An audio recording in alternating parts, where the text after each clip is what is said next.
Bienvenidos todos a Disertum X. Hoy abrimos una serie muy especial con el padre Daniel, donde vamos a reflexionar sobre lo que significa la política desde una perspectiva cristiana y no como un terreno sucio y para corruptos, sino como un espacio de servicio y de amor en acción. Este episodio nos llega en medio de días oscuros para el mundo y también es particularmente para Colombia. La muerte de Miguel Uribe nos recuerda el costo humano de vivir en un país herido por la violencia, por la corrupción moral. Y también la persecución judicial que veíamos hace poco a Álvaro Uribe muestra cómo la política se puede manipular como arma, cómo puede degradar a la propia justicia. En este panorama, muchos piensan que la política no vale la pena, pero ¿y si nosotros como cristianos, como católicos, estuviéramos llamados a recuperarla? Yo pienso que, o pensamos que queremos volver a una visión que dignifique a la política, una visión que San Juan Pablo II nos dejó clara, la política como la forma más alta de la caridad, como amor en acción. Vamos a hablar de qué significa esto, por qué la hemos abandonado y cómo podemos vivirla como vocación. Buenas noches, Rami, padre, buenas noches. Buenas noches, Gabriel. ¿Cómo vamos? Todo muy bien, señor, y Buenas qué rico noches. tenerlo Muchas con nosotros. gracias. Es una serie, vamos a tratar de que sean unos 5 inicialmente, habíamos pensado, 5 reuniones de formación política para cristianos, para católicos. Rami, Pues muy buenas noches a los dos. Muchas gracias de verdad por este espacio que yo creo que era uno de los eslabones que nos estaban faltando, porque en este programa o en este ejercicio, en este proyecto hemos venido discutiendo sobre el trasfondo ideológico de lo que nos está ocurriendo hoy. De alguna manera estamos mostrando que la realidad política e ideológica en la que estamos viviendo ha generado una suerte de esclavitud del pueblo colombiano, sobre todo el pueblo creyente. De los católicos en Colombia hoy tenemos que por la fuerza de las circunstancias agachar la cabeza en muchos espacios y hemos venido llegando lentamente pero de manera muy certera a la conclusión de que de este callejón que pareciera sin salida, sí hay salida y sí hay alternativa y sí hay esperanza y es volver a Dios. Y qué bueno de verdad contar con el acompañamiento del padre Daniel, que primero es un experto en estos temas, segundo lo ha vivido en carne propia desde su labor pastoral como sacerdote. Una persona pues que ha dado muchas luchas silenciosas y desde bambalinas, como le gusta hacerlo a él, pero muy, muy certeras en favor de la vida, de la familia, de la dignidad del hombre como criatura creada por Dios. Y hay, en esta serie lo que buscamos es darle ese contexto espiritual que hemos venido proponiendo desde las distintas ópticas que hemos analizado, en particular a la política, a la participación de la política. Y en eso lo primero que hay que reconocer es que los católicos desde hace varias generaciones nos enseñaron que uno no habla ni de religión ni de política en la mesa, ¿no? Como si nosotros nos mismos nos autoexcluyéramos de esos espacios para hacer lo que le corresponde a cada católico, que es evangelizar, es decir, es dar testimonio de la presencia de Dios en nuestras vidas. Y eso ha generado un alejamiento de los católicos de la política, eh, pero no del todo, porque efectivamente pues hay católicos hoy participando en la política. Sin embargo, el alejamiento es de esa función evangelizadora que nos corresponde a todos por ser católicos, especialmente a los laicos en la política. Y, y yo creo que eso hay que rescatarlo, hay que decir no. Los católicos sí tenemos un papel en la política y que sobre todo la política es un espacio de evangelización. Es que eso es, yo creo que el ingrediente que hace falta, y es que los católicos normalmente tendemos a hacer labores de misión o de apostolado, vamos a retiros, vamos a grupos de oración, hacemos el rosario en familia o incluso en comunidad, pero siempre estamos como en contextos donde las personas con las que interactuamos están buscando a Dios.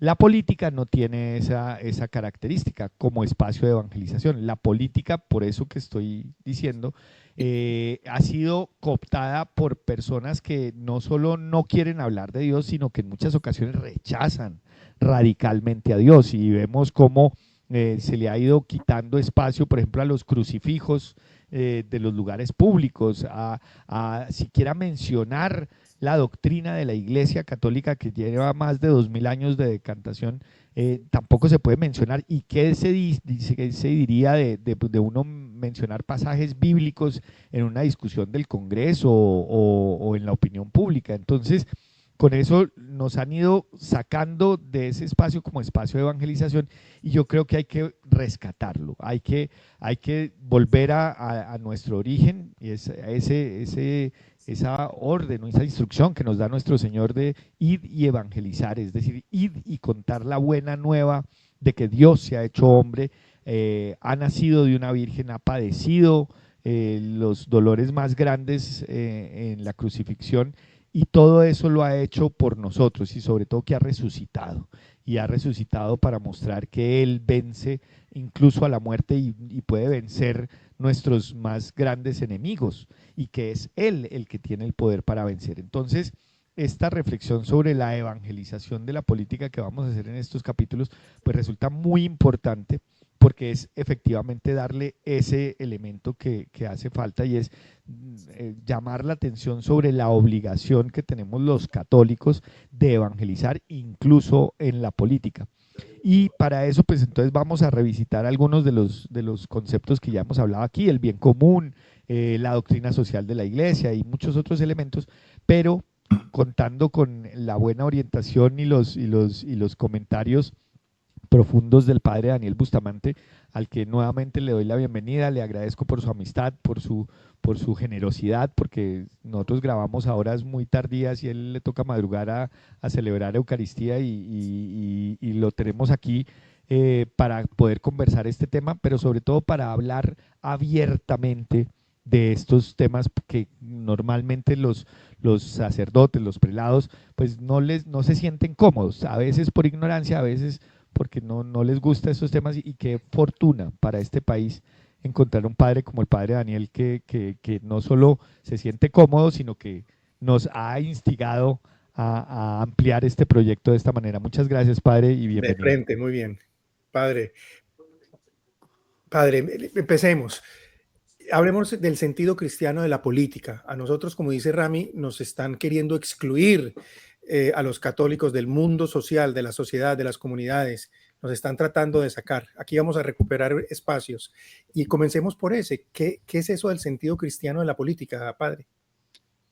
Yo pensaría por decir que, perdón si utilizo una frase muy fuerte y la estaba pensando ahora mientras que hablaban ustedes dos, y yo siento que de alguna manera la política la han prostituido, ¿no? Porque entonces la política hoy es un micrófono por donde se transmiten las ideas que yo quiero, las ideologías que yo quiero, las corrientes del momento. Juan Camilo ahora hablaba del bien común, y lo que pasa es que la política es un instrumento, como decía Juan Camilo, de evangelización para el bien común, para la construcción de un país, de una nación, para la construcción de unos valores, para que a través de la política se generen los valores, la ética, para que a través de la política, las políticas públicas de Estado, pues puedan generar un Estado sólido, no un Estado corrupto como el que vivimos ahora, donde todo es mentira, donde se busca es robar, donde se busca es la corrupción, donde se busca son los puestos, donde se busca es sacar a Dios en último del quehacer político, ¿no? Entonces todo este quehacer político pues tiene que estar iluminado por la fe, como bien lo dice la moral católica, ¿cierto? Que busca en últimas pues el bien común del pueblo. Muy bien. Sí, nosotros en este programa le damos dado muchas vueltas en otros episodios a todos los problemas de las ideologías y hemos hecho los contrastes permanentemente con ese tema de, digamos, de cómo el pensamiento clásico se entendía no solamente desde la perspectiva antropológica, que es el hombre, sino también cuál es la relación del hombre con los demás, el hombre en sociedad, qué se entendía por el poder, qué se entiende por la justicia, qué se entiende por la ley.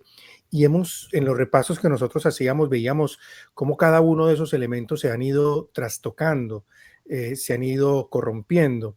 Y llegamos a un punto dentro de la existencia humana que nosotros históricamente hemos visto como la degradación desde la perspectiva, digamos, de la filosofía política, cómo se fue poco a poco encadenando un movimiento donde se perdieron los valores, donde el hombre comenzó a endiosarse poco a poco, pero de una manera, digamos, siempre progresiva, empezó a endiosarse a sí mismo, hasta que llegamos a los fenómenos que vivimos a partir del siglo XX con, digamos, con los totalitarismos de estados que nos trajo tantas muertes, pero después cuando se acaban esos totalitarismos de estados, revisábamos con Rami en alguna oportunidad cómo se instaló después una democracia de fachada que lo que hizo fue a mostrar como otra especie de totalitarismo en donde ya no podían tener participación ciertos grupos sociales, entre otros las personas creyentes, los cristianos, y fueron todas estoy aquí pensando en los años, digamos, de la posguerra, de la Segunda Guerra Mundial después, todo el tema de cómo se vino abajo, toda la moral sexual, cómo se fue introduciendo el aborto, cómo se fue pervirtiendo todo el tema de los derechos de la familia, y el mismo comportamiento del hombre frente al otro, el hombre cada vez más encerrado en sí mismo, cada vez más egoísta, cada vez menos solidario, hasta que finalmente llegamos a unos puntos donde la misma sociedad como que se cansó, pero al cansarse de todo eso y viendo la corrupción que usted mencionaba ahora, que era el tema ahí como central, eh, desesperadamente empieza a elegir mal dentro de esas democracias a ciertos gobiernos, que es lo que estamos viendo, por ejemplo, en Venezuela o lo que vimos en Nicaragua y lo que también, con todo el respeto, pero lo tengo que decir con toda la claridad, lo que hicieron en Colombia. Son las malas elecciones y las malas opciones por unos gobiernos que terminan siendo completamente corruptos y completamente contrarios al orden social. Entonces es bueno, padre, que, digamos, tener en cuenta eso, como esos contrastes, porque aquí lo que está en juego es no solamente una propuesta, digamos, de cómo debe ser la política, sino que también hay una fundamentación teológica y antropológica muy clara, padre. Sí, yo he recibido una cantidad de críticas ahora en las redes sociales por haber ido ayer al Capitolio y rezar el rosario. Entonces, mucha gente escribe, por ejemplo, que yo estoy haciendo política, que hace un cura ahí metido, que si yo estoy promoviendo un partido político, ¿no?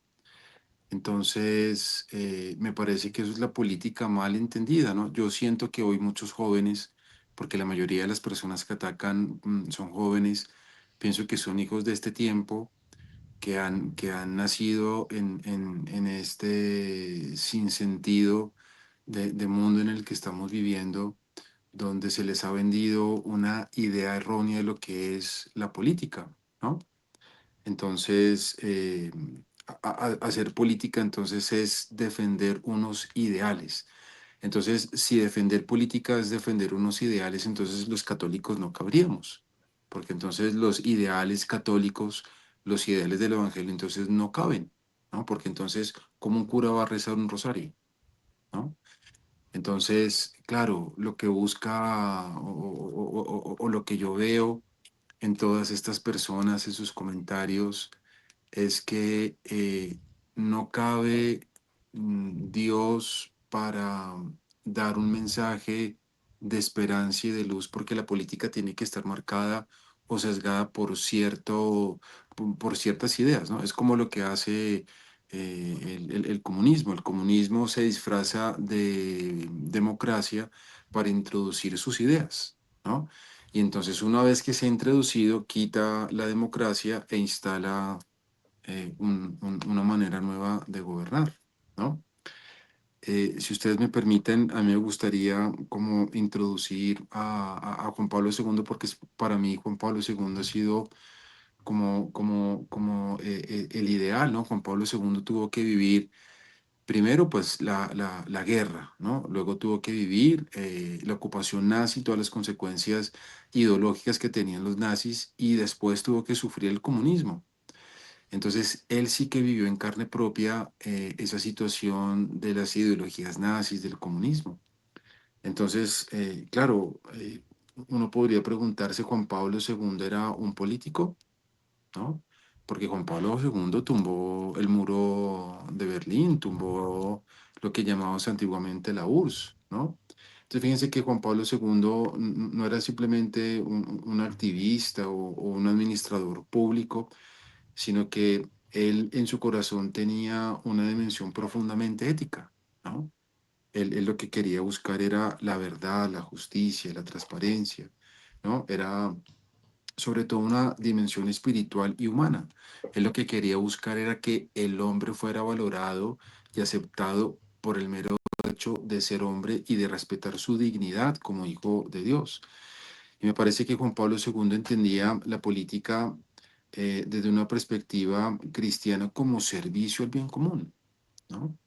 Porque es que muchos políticos se instalan para sus principios, para sus ideologías, para sus sus corrientes, intereses, para, dime, sus sus intereses intereses. personales. Entonces uno escucha que el político de turno entonces lo acusan de corrupción porque puso a su novia, a su hijo, a sus conocidos, a sus familiares en ciertos puestos políticos, ¿no? Y también me gusta mucho lo que decía Juan Pablo II de que la política es una vocación a la responsabilidad sobre los demás, ¿no? Porque es que el político tiene que cuidar de los demás, ¿no? Tiene que cuidar su vida, su salud, su seguridad, su educación y pues todo lo que esté inmerso en una persona, ¿cierto? Pero especialmente los más débiles. Y fíjense que el comunismo es lo contrario, ¿no? Se aprovecha de los más débiles, los explota, ¿cierto? Y ya cuando los tiene ahí, se vuelven esclavos, porque ya no pueden salir, porque han perdido su libertad, ¿cierto? Ya se Entonces, vuelven fíjense, dependientes del Estado. se vuelven dependientes del Estado. Entonces, lo decía, lo decía Marx, ¿no? Marx decía que entre más pobre es el pueblo, más fácil de manejar, ¿no? Porque entonces, ¿qué es lo que hace el comunismo? Pues el comunismo quita la salud, quita la educación, quita los principios básicos de vida para tener al ciudadano como un esclavo dependiente de papá Estado que le da absolutamente todo, ¿no? Entonces, hay una frase muy bonita de Juan Pablo II que la pronunció en 1981 y Juan Pablo II decía que la política es una forma exigente de vivir el compromiso cristiano al servicio de los demás. Es una forma exigente, ¿no? Porque es una exigencia, porque es que ahorita hablamos de vocación. Fíjense que vocación viene de una raíz latina vocare que significa llamado, ¿no? Entonces, claro, hay personas que tienen el llamado a la política, ¿no? Hoy tristemente muchos piensan que la política es de los corruptos, que los políticos son de los narcos, que la política es de la gente mala, de la gente que roba, y no es así. Entonces, me parece también que en estos programas podríamos también cambiarle la idea y la concepción de lo que es la verdadera política a la gente, porque es que los católicos deberíamos de estar en los ámbitos políticos, ¿cierto? Es que tenemos que estar, porque si no tenemos políticos buenos, bien formados, pues cómo va a salir adelante un Estado, una sociedad? ¿No? ¿Por qué la sociedad hoy en día es corrupta? Porque a los católicos nos da miedo y pensamos que ir a hablar de Dios, yo por ejemplo, lo veía ahora que estuve ayer en el Capitolio, ¿no? Y entonces hay unos católicos de un grupo mariano que dentro de la misma iglesia a veces son señalados por el mero hecho de hablar de Dios, de hablar de la misa, de hablar de virtudes cristianas como la pureza, la castidad, la justicia, la esperanza. Entonces, ¿de qué vamos a hablar? ¿No? Y por mucho menos. Es que Yo quiero hacer énfasis en esa idea que nos presenta el padre de que la política es para corruptos. Eso es como lo que los cristianos o los católicos hemos tenido ahí como en la cabeza. Y entonces, como nosotros los católicos somos súper higiénicos, pues no nos metemos allá donde parezca que hay suciedad, que hay corrupción, que hay mal, ¿no? Al contrario, ahí es donde debemos estar. ¿Por qué? Porque cuando un católico los católicos abandonamos un espacio, ese espacio no se queda vacío. Sí, Y Claro. eso es importantísimo. claro, Espiritualmente entonces no hay fíjate, espacios sí, neutros. entonces fíjate que eso es lo que están haciendo nuestros hermanos separados, ¿no? Entonces, por ejemplo, aquí en Colombia el Mira. Entonces, Mira no es solamente una iglesia, sino un partido político, ¿no? Entonces, es un partido político que habla que habla de Dios, pero para sus propios fines. Entonces, Exacto. ¿ustedes se acuerdan cuál es el primer mandamiento? Amar Amar a a Dios Dios sobre sobre todas las todas las cosas. cosas, Y al prójimo como a sí como a sí mismo, mismo. ¿cierto?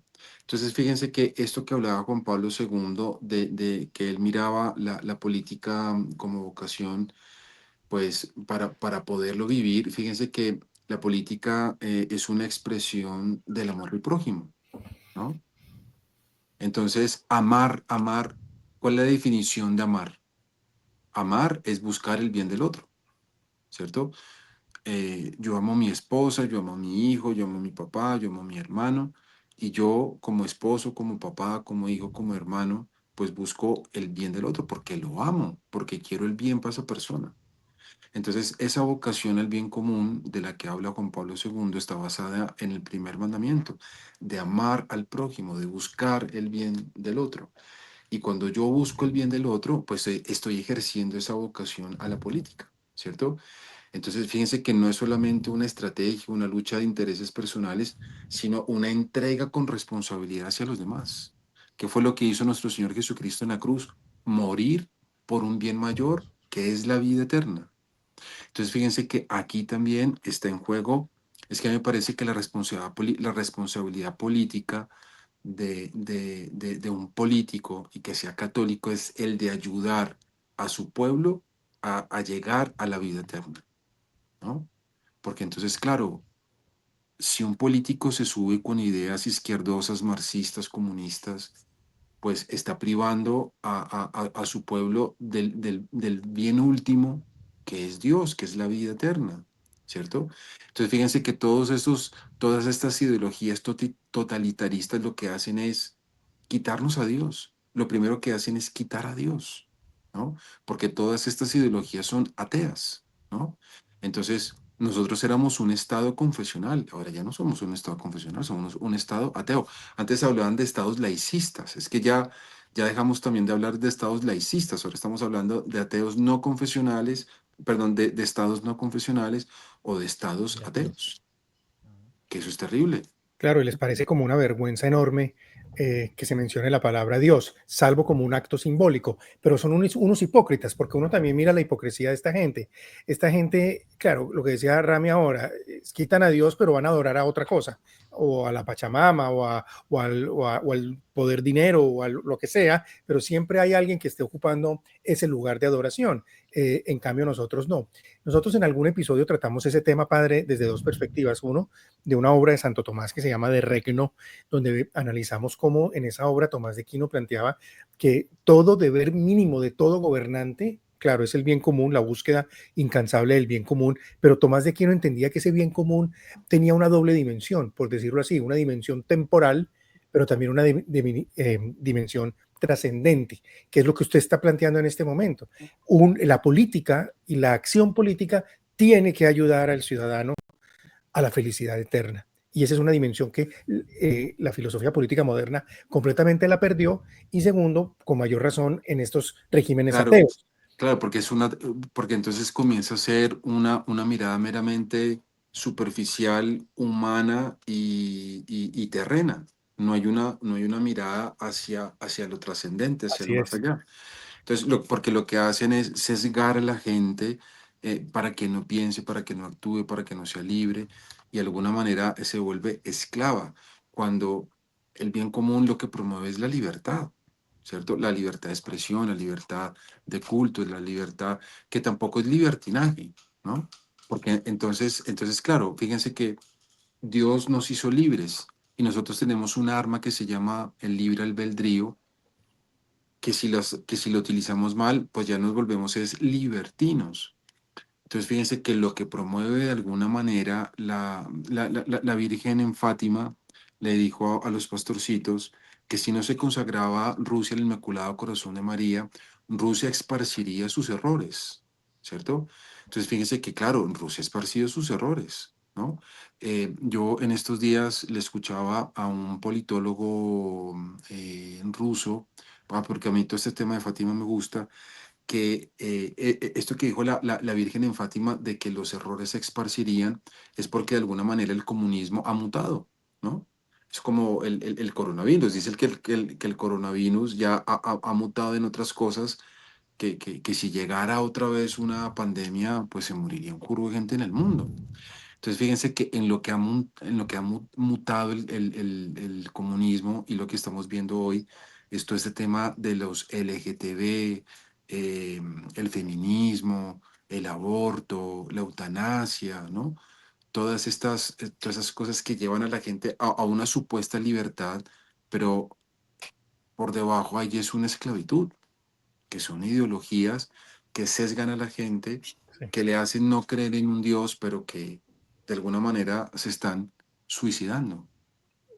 Rami, ¿quieres decir algo? Te veo con... Sí, yo creo que hasta acá, hasta ahora ya hemos logrado, digamos, una claridad meridiana sobre la obligación que tenemos los católicos de participar en la política, sobre el entendimiento de la política como una forma de caridad muy alta, y ahora estamos, digamos, frente a la pregunta de a quién le corresponde hacer ese ejercicio de evangelización de la política. Desde luego, la primera característica es que es a los laicos, no a los sacerdotes.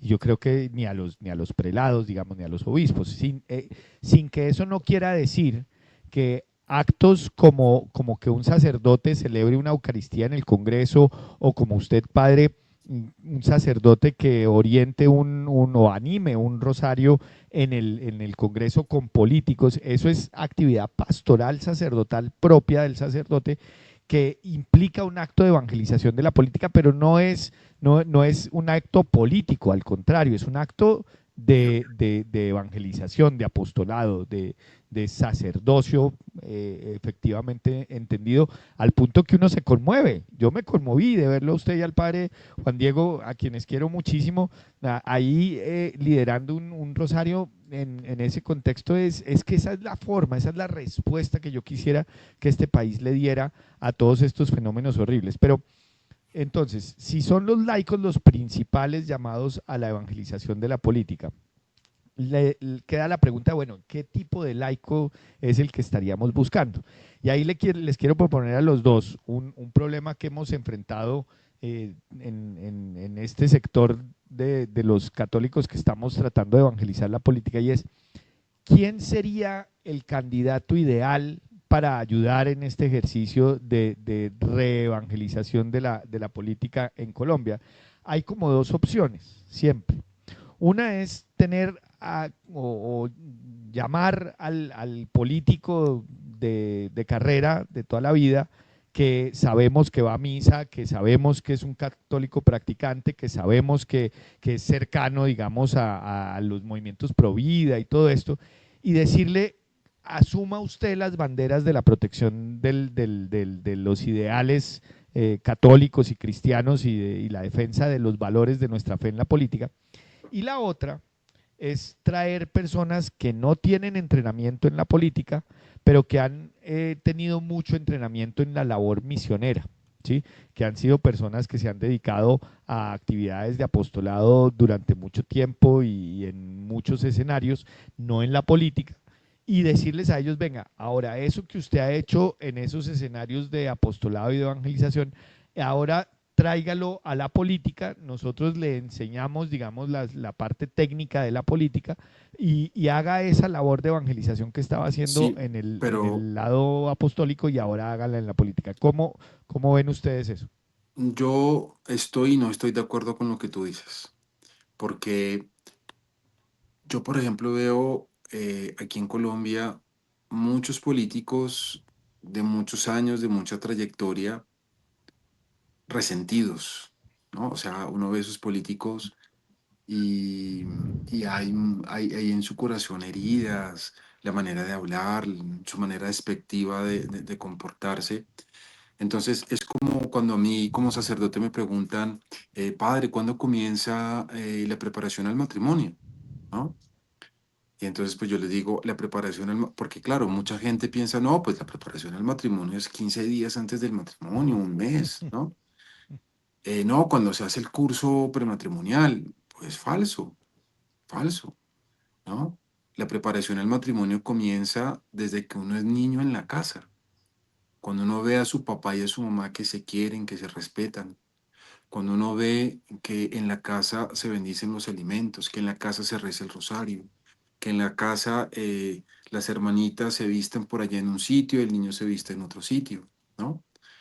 Entonces, todas esas cosas es lo que uno, lo que uno lleva a su matrimonio, porque cuando uno se casa, uno lleva su mochilita al matrimonio. Esa es mi mochilita, es lo que yo soy, es lo que yo voy a aportar al matrimonio. Entonces, fíjate, Juan Camilo, que para mí, por eso te decía que comparto y no comparto, me parece que el político se hace, el político no nace, el político se hace y se hace con unos valores y una formación cristiana que desde niño le han inculcado, ¿cierto?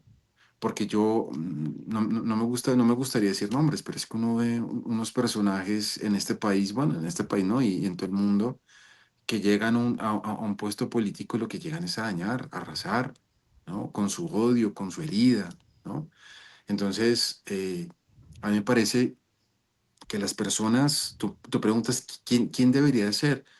Pues esa persona que desde niño tenía una formación en las virtudes, en los valores, en la ética, en la moral, y que sabe que tiene, desde niño sabe, o sea, que desde niño sabe que tiene que respetar, que tiene que escuchar, ¿no? Que tiene que ordenar, que tiene que trabajar para el bien de los demás, Pero ¿cierto? padre, puede haber una persona conversa, puede ser una persona también que se También, convirtió, claro, que da claro, un giro. Nosotros hemos visto exactamente. aquí en varios programas la experiencia del que la llamamos el Soul Shaking Experience, que son personas que han dado, bueno, Rami es un ejemplo de vida de eso, que han dado un viraje en su vida, que eran personas que no tuvieron eso que usted está diciendo, esa educación en la casa, esa, digamos, tradición cristiano-católica de buen comportamiento digamos, a su alrededor. Y sin embargo, llega en un momento de su vida esas personas y cambian y dan un giro completamente de 180 grados, y esas personas también tienen la posibilidad de, como de, ¿no? De ser el político Claro, que Rami está claro. preguntando ahora. Sí, pero me parece a mí que aquí estamos hablando del ideal, ¿no? De quién debería ser. Entonces, claro, hay un ramillete de personas porque claro, nosotros tres aquí tenemos, yo por lo menos, yo llegué al sacerdocio, yo no era el mejor, el más pilo, el más estudioso, ¿no? Yo fui un joven normal con mis metidas de pata, con mis heridas de la vida. Y yo hoy todavía me pregunto, Señor, ¿yo cómo soy sacerdote? Pues por gracia de Dios, porque si no, no estaría aquí sentado, ¿no? Pero sí me parece que en esto que pregunta Juan Camilo, me parece que la persona, el ser humano, necesita siempre de la guía de Dios en todos los aspectos de su vida, ¿no? So pena de seguir cometiendo equivocaciones, porque las vamos a seguir metiendo, ¿cierto? Y si la política es uno de los elementos esenciales del ser humano, ¿cierto? Me parece que la política también debe de estar incluida en esas decisiones fundamentales para la trascendencia de la sociedad, ¿no? Porque es que el político va a influir trascendentalmente en una nación, en unas personas, en el futuro de esa nación. Lo que hoy se decida, las leyes que hoy se hagan, las leyes que hoy se aprueben, van a tener una trascendencia hacia el futuro. Padre, al árbol se le conoce por sus frutos. Rami, Mm. yo pienso que, por ejemplo, San Agustín nos da una pista, me parece a mí, en su libro En la ciudad de Dios, cuando él distingue la ciudad terrena y la ciudad de Dios y fija como las características de cada uno. Él plantea clarísimamente que, por ejemplo, que la ciudad terrena, digamos que nosotros en la existencia humana vivimos como en una entremezcla entre ciudad terrena y ciudad divina, ¿no? Pero dice, digamos, en la ciudad terrena es aquella que se funda en el amor propio. Uno tiene que mirar eso en un político, en el amor en el amor suyo a sí mismo, en el egoísmo, incluso hasta en el desprecio por Dios, o en aquella persona que busca la gloria, que busca el dominio, busca el poder, busca el dinero, que son como las características o los frutos que puede dar una persona que no quisiéramos que fuera la que fuera el político. Mientras que por otro lado, cuando plantea la Civitas Dei, dice está fundada en el amor, lo plantea creo que de esta manera, en el amor a Dios hasta incluso llegar al desprecio de uno mismo. Es decir, buscando siempre como digamos, como el Entrega amor al total. otro total, la entrega total, donde va a fundar la justicia política, que es como el Sí, tema central de negación de sí mismo, de sí, coger la cruz y de entregarlo a los demás.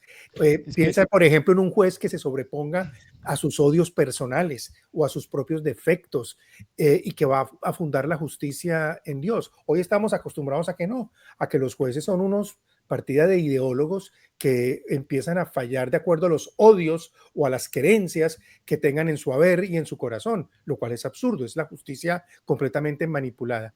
Entonces, yo creo que si uno mira un poco eso, yo buscaría en un político los frutos. ¿Quién eres tú como político?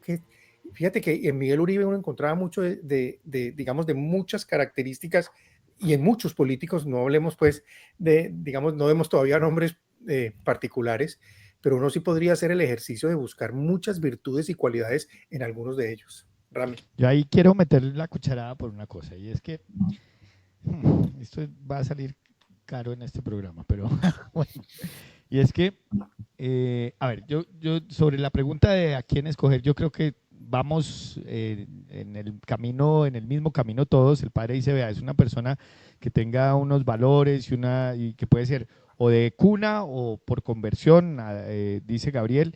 Y Gabriel además dice, y además que tenga un auténtico deseo de negarse a sí mismo por el bien común, que es efectivamente una de las definiciones del amor. Ama quien se niega a sí mismo como Jesucristo murió por nosotros, ¿no? Y quien se configura con ese grado de negación, que es dar la vida por los amigos, es quien verdaderamente está amando. Entonces, yo creo que esos dos elementos estamos de acuerdo. Sin embargo, les digo una cosita más allá, y es que en la historia, digamos, del movimiento Provida en Colombia, se ha acudido a personas que han tenido esas características, ¿sí?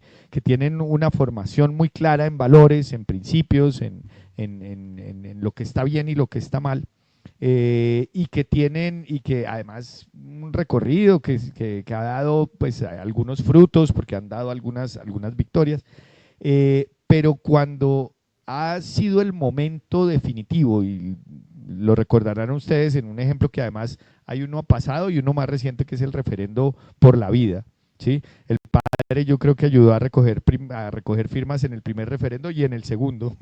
Y recuerden ustedes que en ambos casos estábamos dependiendo de políticos que se decían a sí mismos buenos católicos, practicantes, que iban a misa y todo eso, y a último momento alguien se corrió, ¿sí?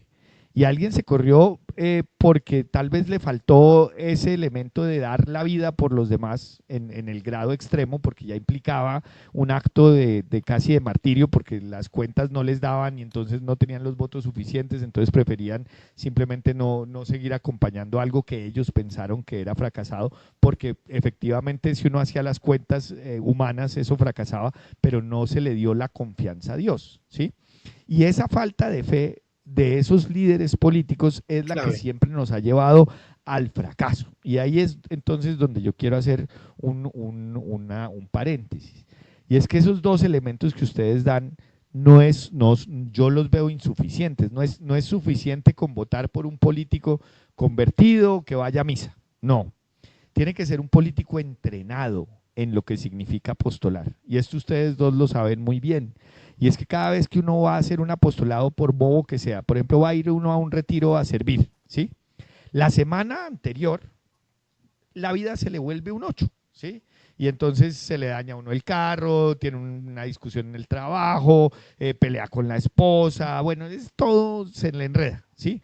Y normalmente todos esos enredos lo hacen pensar a uno, "Ah, ¿será que mejor entonces no voy al retiro y más bien voy al siguiente y no sé qué?"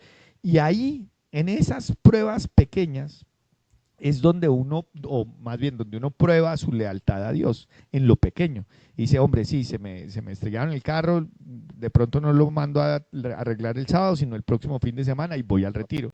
Peleé con mi esposa, pero más bien voy a pedirle perdón y le digo, no, mira, déjame que voy a ir al retiro y dame ese espacio para reflexionar y voy al retiro, ¿sí? En esas pruebas de fidelidad en lo poco, las tienen los que han hecho misión, los que han hecho servicio. Me acuerdo, el padre Daniel, pues hemos estado en varias misiones juntos, en lugares no tan agradables, y, bueno, por ahí en la costa, y bueno, es así. Y, A la costa es muy y agradable, hola. no, pero en la costa, en lugares donde no había agua corriente. Ah, ok. Y entonces, y ahí, y uno se levantaba feliz, feliz a ir a tocar en las casas, en las misiones. Entonces, y porque uno sabe que a pesar de esas dificultades que se le presentan a uno en medio de la misión, la recompensa al final es impresionante, porque uno sabe que cuando uno va a servir, el que sale servido es uno mismo, ¿sí? Y ese conocimiento por experiencia es el que lleva a que el político, cuando se enfrenta con la adversidad propia de la política, que son las adversidades que son inéditas, porque son unas tentaciones que uno no las encuentra en la vida diaria, o sea, tentaciones de todo orden, de la vanidad, de la soberbia, del sexo, de inclusive la propia mentira de comerse uno el cuento de que es gracias a uno que se están dando las cosas, ¿sí?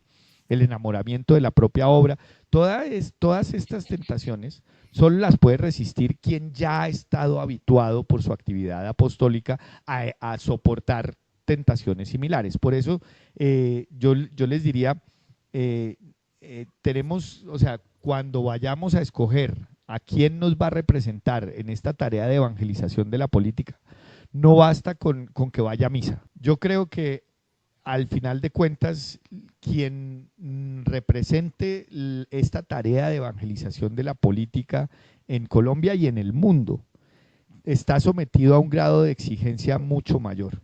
Y es que, y yo cómo creo que se evalúa en el grado de temor de Dios que tenga.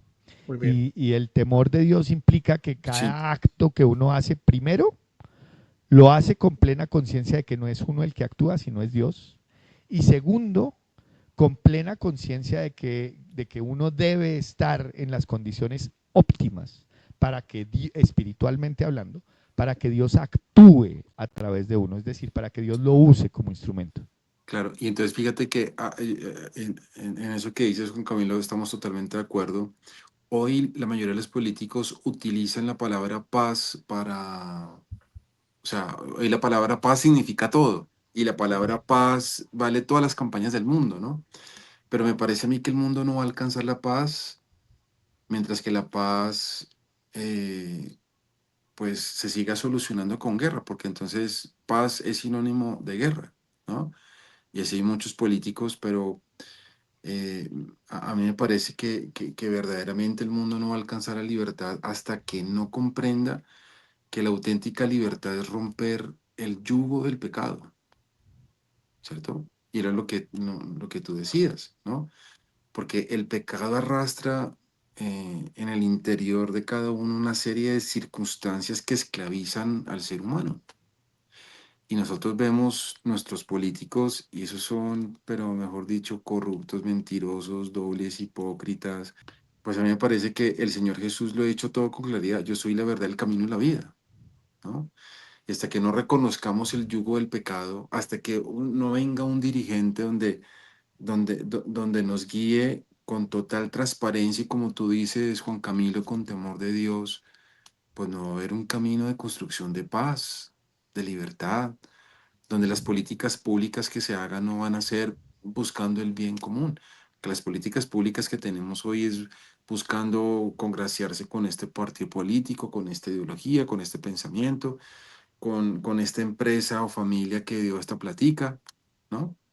Entonces, al final del día, todo es corrupción. ¿cierto?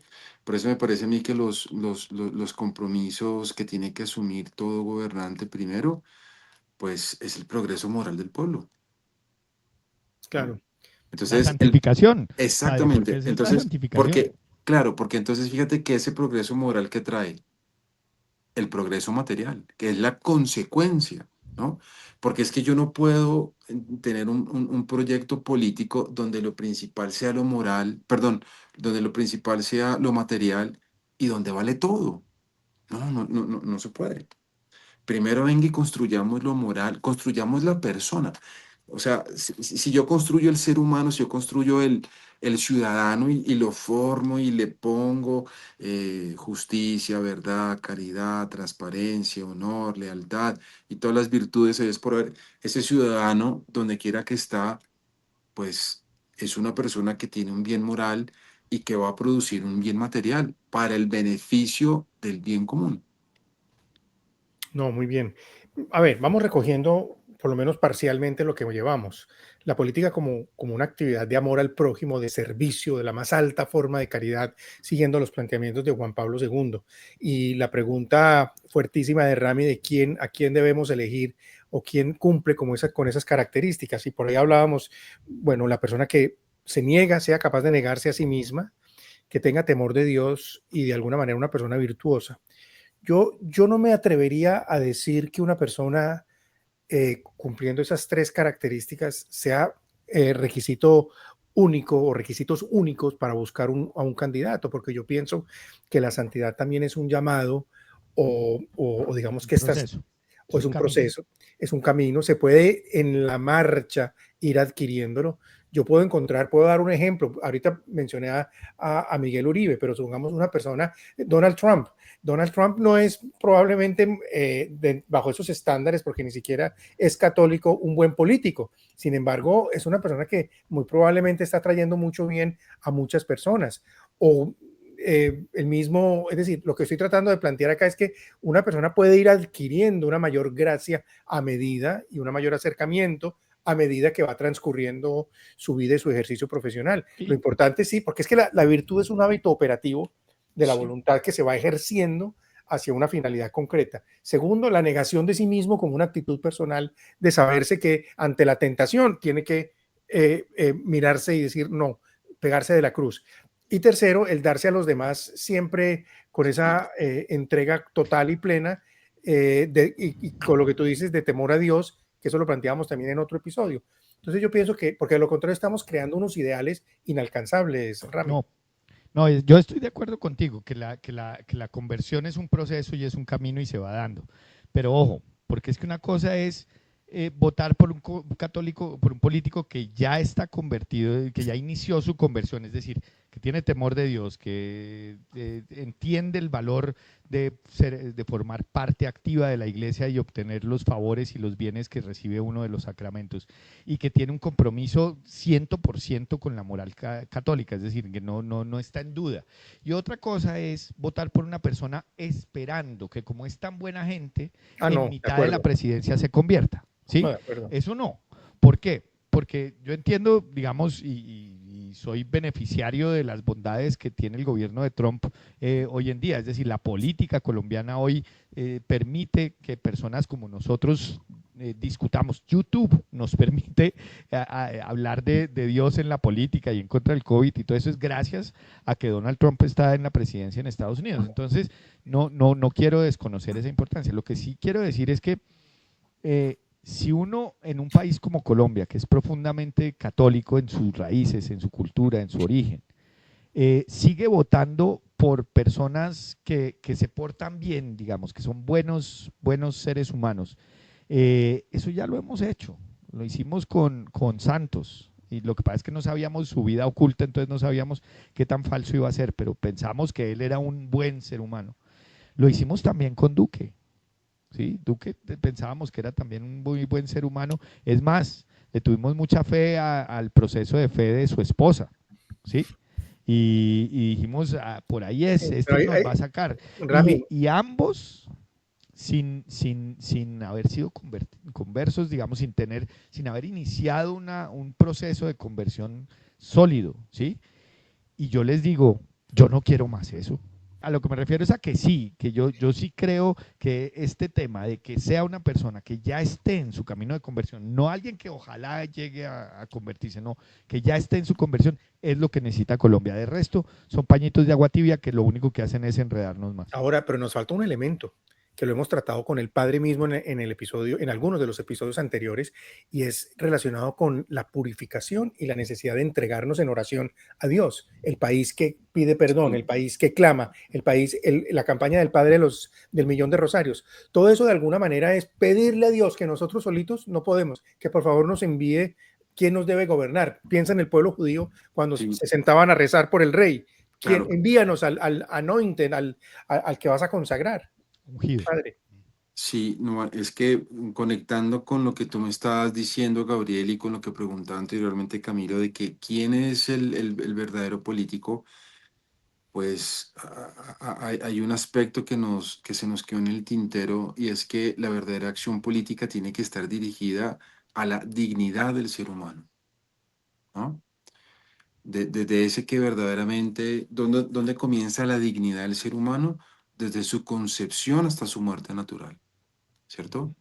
Porque es que ahí es donde Fragúa, se fragúa. fragúa un buen gobierno, ¿cierto? Porque es que, fíjense que me parece a mí que la política debe estar al servicio de la persona humana, ¿no?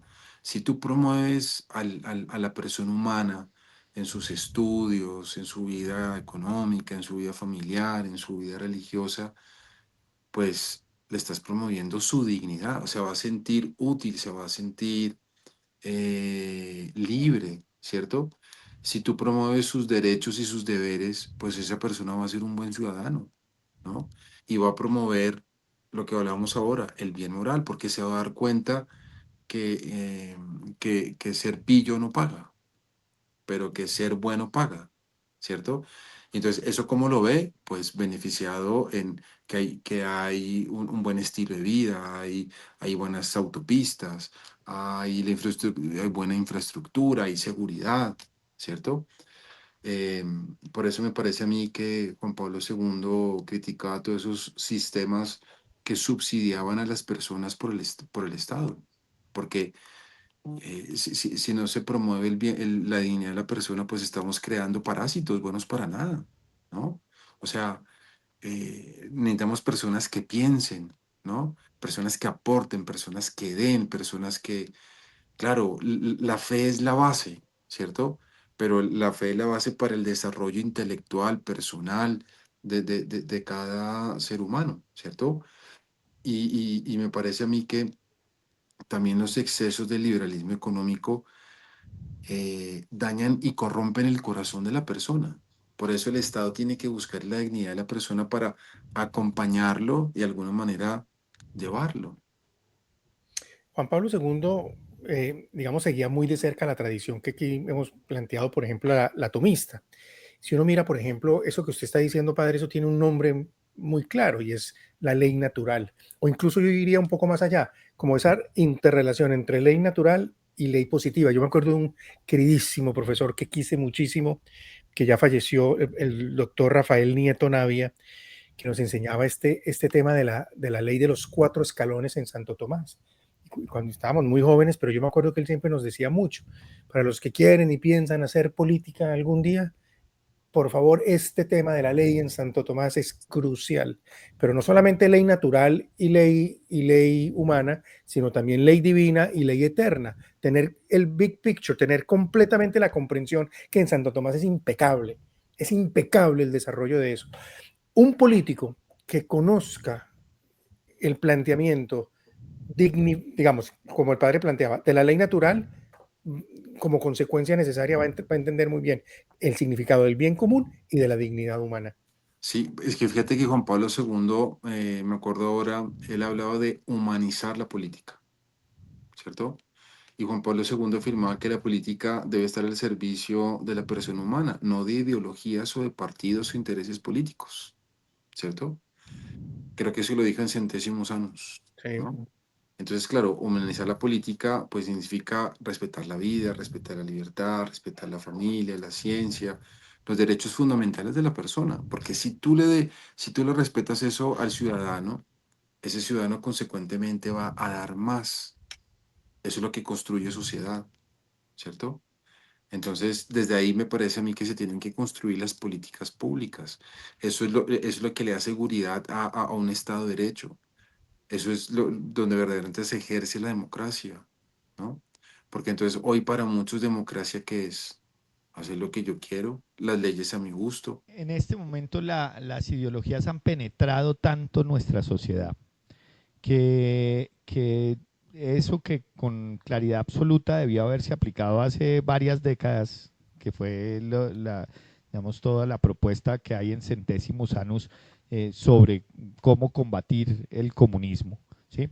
Y las ideologías.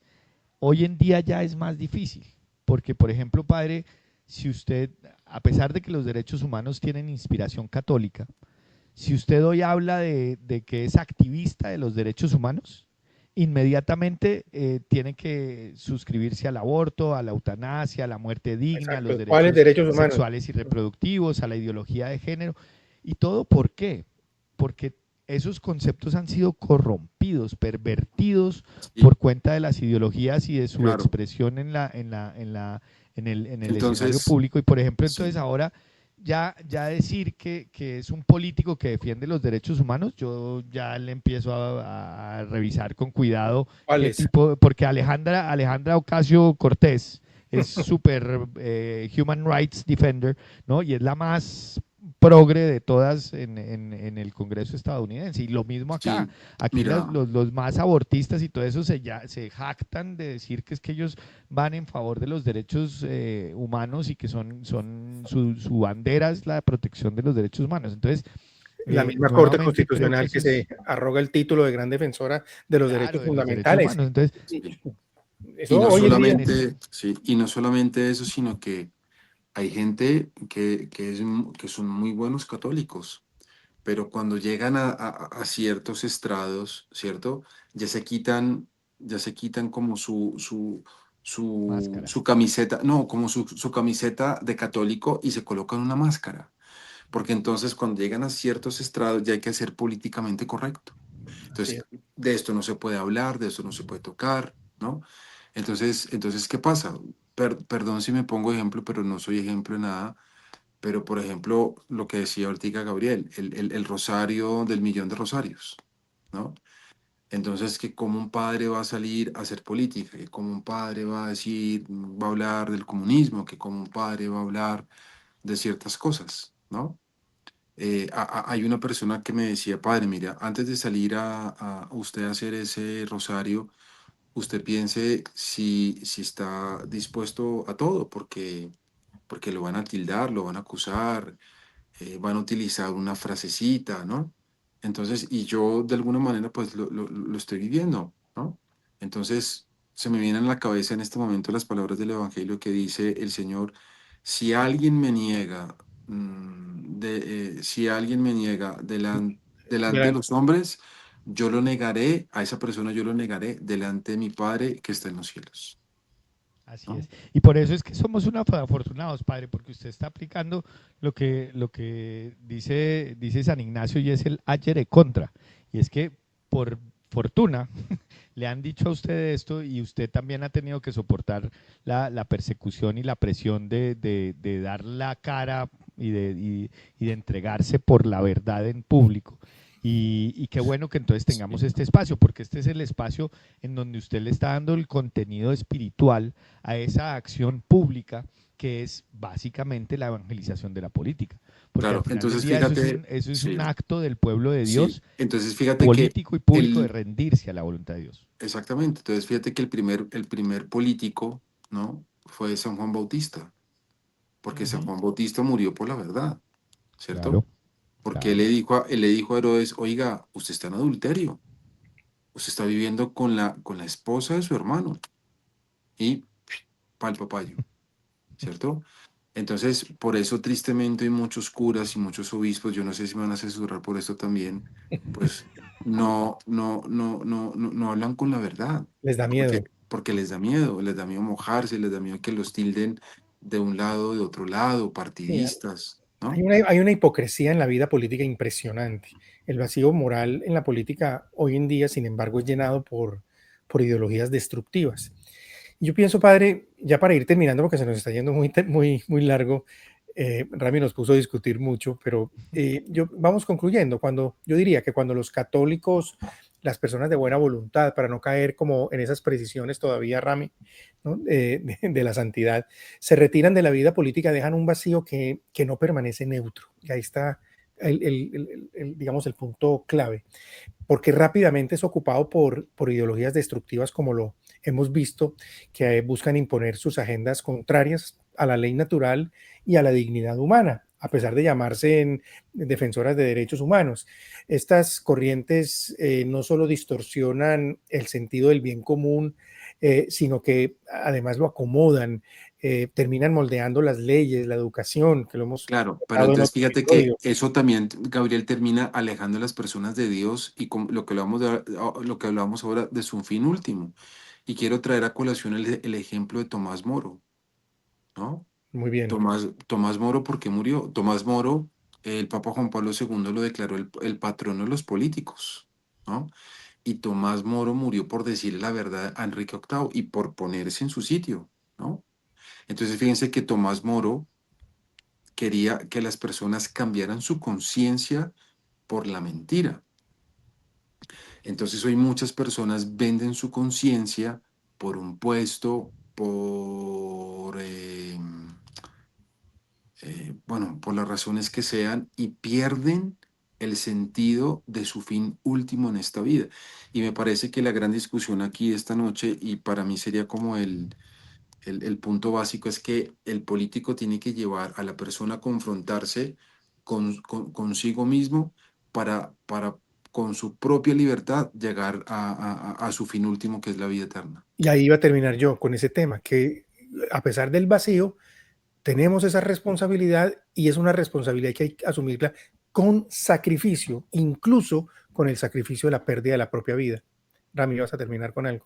Sí, me suscribo totalmente a esos últimos comentarios y simplemente digo lo siguiente, y es que eh, con todo esto me queda muy clara la conclusión de que cuando vayamos a escoger por quién votar, que sea alguien que nos esté llamando a Dios. Nada distinto de eso nos va a servir. Y Cualquier otra pidámosle, cosa Rami, va a ser, pidámosle, digo así, sí, pidámosle mucho a Dios que nos ilumine y que nos diga por quién. Y que la persona porque es que, no, Rami, pero es que tarde o, se sabrá, no, si no hay, pues Rami, se las vota en elecciones son blanco. en un año, o sea, o menos de un Sí, año. Nos toca pedirle a Dios que este tema se enderece.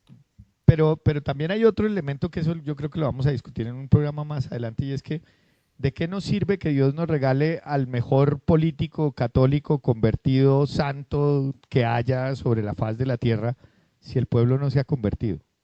De nada, no nos sirve No, de de nada. acuerdo. Eso es un proceso que exige una especie de sincronización y es humildad del pueblo, devolverse a Dios sí. y el milagro de que Dios nos dé un buen Aquí, líder que nos lleve a Él. sí, en Evangelium Vitae, Juan Pablo II decía que en estas situaciones habría que votar por el mal menor.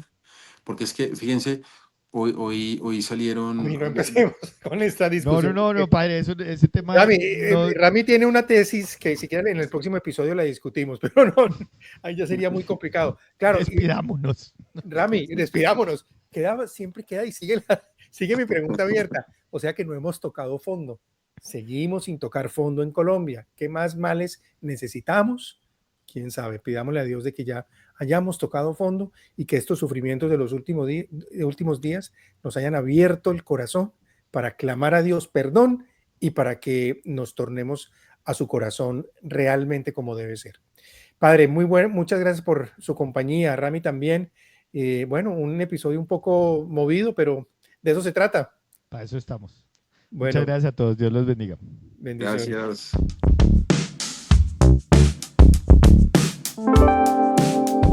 Si este proyecto te gustó, suscríbete ahora. Hazlo ya. Por favor. Es gratis. Nos queremos pensionar.